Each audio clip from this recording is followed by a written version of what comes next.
how is India these days? Because I know Donald Trump has focused on his personal rapport with Narendra Modi, and they've both had rallies in each other's countries. Is that just a political tit for tat? Do you think they're genuinely friends? No. Is America and India getting closer as a triangulation against China? Well, Chinese jets are flying 35 kilometers from the Indian border. Well, I heard there was an incursion yes, incursion into Indian territory. Yes. What's that all about? China today is, how should I put it in a mild, I won't put it in a mild way, is the evil empire that is out to destroy Asian African countries of their dignity. So you talk to Vietnamese, or you talk to Indians, you talk to Zambians, Eritreans, everywhere that China has gone has, by investing money and bringing their own workers who are usually prisoners. Yeah, they're almost like indentured. They are indentured. They actually are prison labor. So labor. they shift their prisons. I'm talking of Pakistan. They shifted their prisons into what is Pakistan-occupied Kashmir, and then they bid for contracts because their labor is free. Yeah. Huh. Well, I'm shocked they haven't done that in Canada yet. It wouldn't surprise me if they do very soon. They are there. Now, does the Indian Prime Minister, does the Indian government, does the Indian media, does the Indian establishment regard China as a threat or an investor or a market? This is the tragedy of corporate business, and this is why I'm on the left all the time, that the business community is least interested in the country they deal with. This is the reality. They're dazzled by China's money. The new form of capitalism that has emerged after 1990 is, I don't give a damn about what happens to my country. I'm interested in the share value that I get.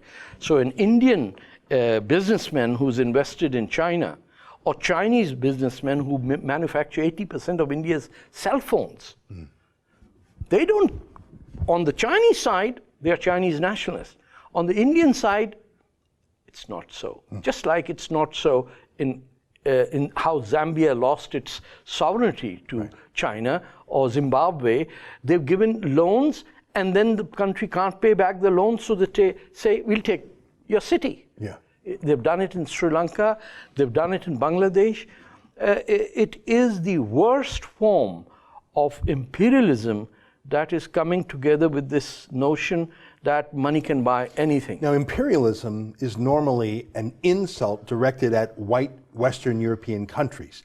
But I agree with you, imperialism today, I think it's in many ways a Chinese phenomenon. It is. Where are the decolonialists of the left criticizing Chinese imperialism? This is very significant because the pro-Chinese left in India, for example, which is the only place that has Maoists.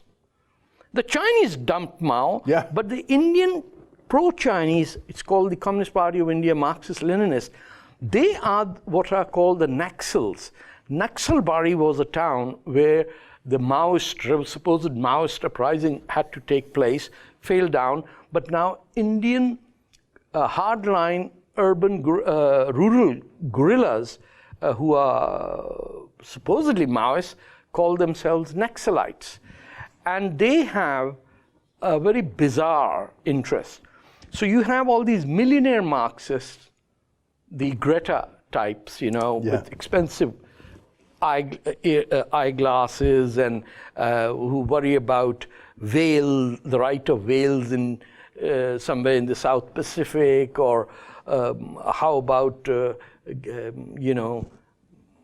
gay birds, all things that have nothing to do with the working people. So suddenly they've taken over the left after 1990. Mm-hmm.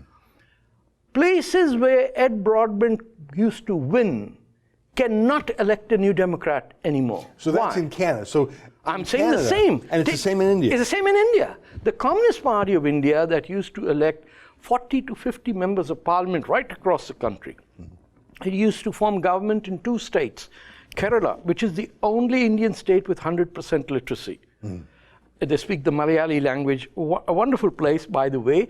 And this is where the Jewish community, after the destruction of the first temple, settled over there. So you have synagogues there as well. You should go there.